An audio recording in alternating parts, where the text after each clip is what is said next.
And I'll say, didn't we fix the one last month? And it just took me a long time to realize there are some people, their spiritual gift is finding problems. And I have no mercy at all. In fact, I have no mercy. In fact, when I gave up counseling and I told people I wouldn't do any counseling anymore, they began to clap and applaud and said, oh, thank God. Woo, that's good. He won't be See, when you counsel with people, you work on their weaknesses. When you equip people, you work on their strengths. My life was changed radically the day I quit counseling people and started equipping people. When I realized that the greatest way to help people is to not stay on their weaknesses. And by the way, I'm pro-counseling. I'm not anti-counseling, so don't be offended. If you're a counselor, I'll probably be to you before the day's over. But the day that I realized the greatest way to help people is to help them find their strengths, that was the day that I was able to really help people. Now, I have 8 more minutes.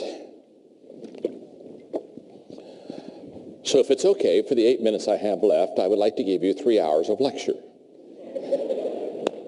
First of all, before I give you more, are you learning something?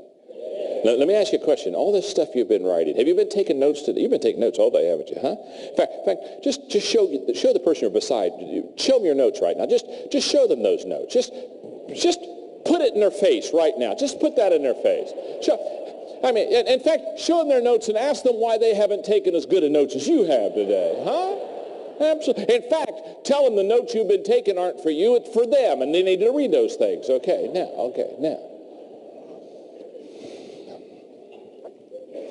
And what I want you to do is not only take notes, I want you to do something with it. Isn't that true?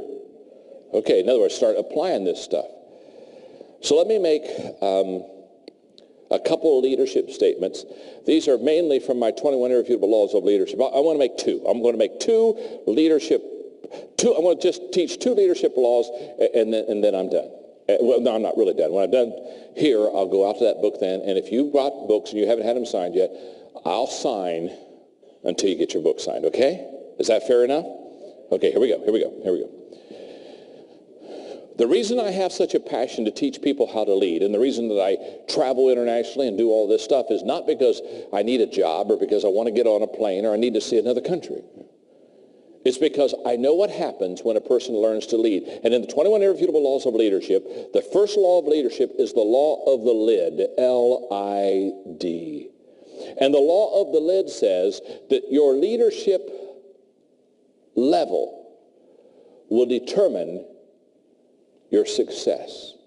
In other words, how well you lead will determine how successful you become. Now, after you finish writing that down, I'm going to visually take a moment and I'm going to just explain that to you.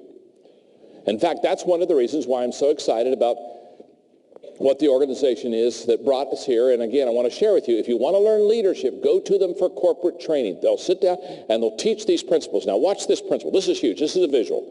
If this left hand represents how well John Maxwell leads and this right hand represents my business, here's what I know about my business. My business will grow up to, but not go any higher than the lid of my leadership. In fact, my leadership ability will put a lid upon my potential and upon my success.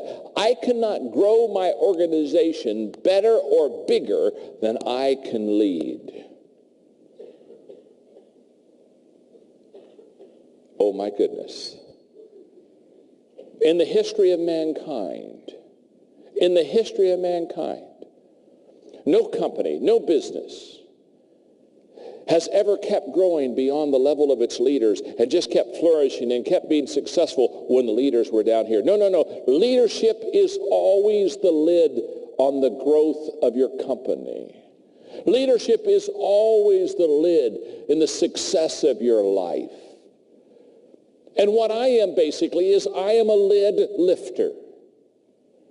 I go around and I teach people how to lift their lid, how to get better. Because, for example, if you're from a 1 to 10, you're a 4 as a leader. What that means is Your company's going to be a 3. Can I tell you something? Your company's going to not be a 6. It's not going to be a 7. It's not going to be an 8. This is not a baffling exercise. If you're a 4 as a leader, you're literally going to control, contain, and keep your company from getting any higher than a 4. It cannot rise above the level of your leadership. And I hate this illustration. It hurts my hand every time I do that thing. Now here's the good news. You can grow as a leader. You can go from a 4 to a 5 to a 6. And all of a sudden, your company now has room to grow from a 3 to a 4 to a 5, maybe a 6. So how do you grow your company? How do you become more successful? You grow your company, you grow your business, you build your department, you develop people by your ability to lead people successfully. Everything rises and falls on leadership. Always has, always will.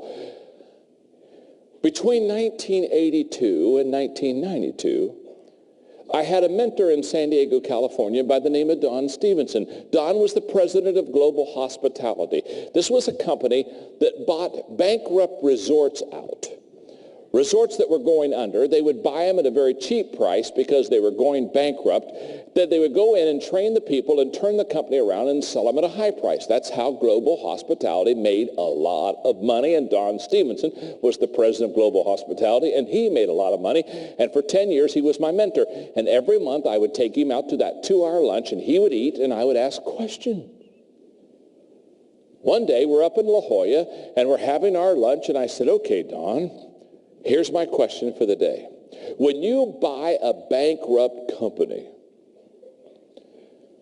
is there something that you always do? I mean, it's automatic. You buy the company, it's in trouble. Are there some things that you just automatically do because you know you need to do them to turn the company around? And he looked at me. I can still remember. He's eating his salad. He looks up at me. He says, yes, John. He says, every bankrupt company we buy, we always do 2 things. And when he said we always do 2 things, man, I've got my pen ready because he's ready to drop gold on me. And I know, okay, give it to me, baby, give it to me. What 2 things do you always do? And they said the first thing we do is we go in and we retrain all the employees in relationship skills.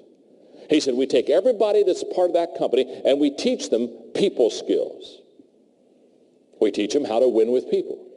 And he said the reason we teach them people skills is, he said, statistics tell you that when people don't come back to a resort, 79% of the time it's because they weren't treated properly by the employees of the organization. Somebody didn't take good care of them. The waitress didn't. I mean, somebody, and so therefore they just don't come back because the service wasn't good. And so he said the first thing we do is, he said, we just do thorough relationship training in the company. So I'm sitting with my legal pad and I'm writing that down. I'm saying to myself, okay, Maxwell, with your companies, start really giving them good relationship skills. Help them to know how to get along with people. I said, okay, I got that one, Don. What's the second thing you do every time you buy out a bankrupt company? He's eating his salad. He doesn't even look at me. He said, the second thing we always do is we always fire the president. I said, what'd you say? We always fire the president. I said, what do you mean you always fire the president? He's not looking up. He's just eating his salad. He said, John, I told you, we always fire the president. I said, always? He said, always. In fact, he said, we don't even meet him. He said, we buy the company. He said, we send a courier to their office, basically give them a severance pay, tell them they're fired, get out of the office today. We don't want them to ever come back. Fired. I said, you don't go see them? You don't sit down in the office, put a fire in the fireplace, hold hands? No, he said, we always fire the president. Well, now he's frustrated because I'm not writing this down. And he just stops eating his salad and leans forward the table, and he looks at me and says, John, if the president was good, the company wouldn't be going bankrupt. Okay. Always fire the president. What was he saying? It's very simple. He's saying everything rises and falls on leadership. He was saying the law of the lid tells you how big your company is going to become is not how much money you have. It is not what your location is. It's how good of leaders you have in your organization. That's why the best leaders have more than one good leader. They have several good leaders. In fact, they have a leadership culture in that organization. It's called the law of the lid. One more law, and I close with this. The law of process. The law of process says leaders develop daily, not in a day. In other words, if you want to be a great leader, it takes time. It's a process. You don't become a leader because you came to this conference today. You don't become a leader after you've read one leadership book. You don't become a leader when you just hang with a leader for a weekend. No, it's a process. It takes time. What I have discovered is many people, they want to become what I call instant leaders. Do you have microwaves in Malaysia? Do you have, let me ask you, do you have crock pots? Oh, okay. You see what I've discovered? In the States, this isn't a problem in Malaysia. This is a problem in the States. This isn't your problem. In the States, we try to microwave leaders. Yeah, we grab them. We say, I want you to be a leader. And we stick them in the microwave and push a couple buttons and pull them out and say, you're a leader? No, they're not a leader. They've been microwaved. That's why we have so many Pop-Tart leaders.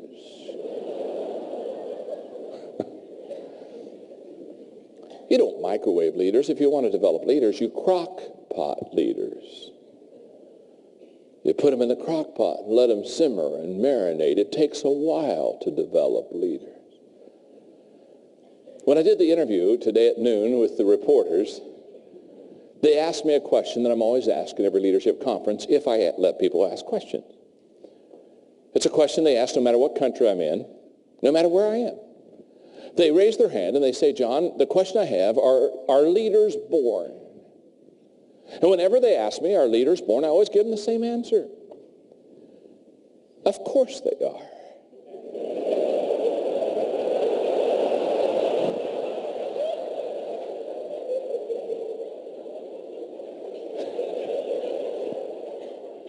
Think about that question. I've never met an unborn leader. Don't particularly want to either. Thank you very much. You see, when they ask me, are leaders born, what they're really asking are, there's some people, they got it, and some people, when they're born, they don't got it, and if you got it, you go to the front of the line. I guess if you don't got it, you get in the back of the line and hope there's a drinking fountain at the end of the line. Now, there are people, without any question, that have leadership leanings, just like I talked to you about the math and the language. No question about that. But what I have discovered and what I taught in my book, Developing the Leader Within You, and the book, Developing the Leaders Around You, is you can train and teach people how to be a leader. So I close with this statement and this story.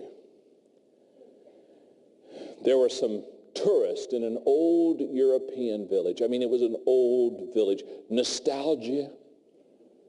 And the tourists were just looking at the buildings and thinking about the history and thinking about all the people who have over the centuries lived in that village. And one of the tourists saw an old man sitting at a bench, and so he went over and sat beside him and said, have you lived here? And the old man said, yeah. He said, I've lived here all my life.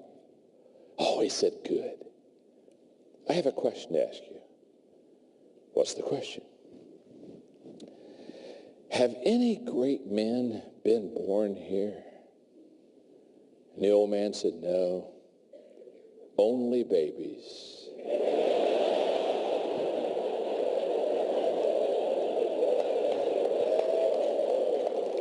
Only babies. And when they asked me about Malaysia and asked me why I went there, and they said, well, are there great men and women being born in Malaysia? I said, no, just babies. But babies who have tremendous potential. Because as I look at you and I've talked to you today, seldom have I talked to people that I felt had greater potential to be great leaders than the people in this room. But it's a process. Pay the price. Be patient. Stay away from the microwave. and become the leader that you can become. It's best for your country, it's best for your business, it's best for your community, and it's best for your family. I hope you've learned something, because I've had a wonderful time talking to you today. Thank you very much.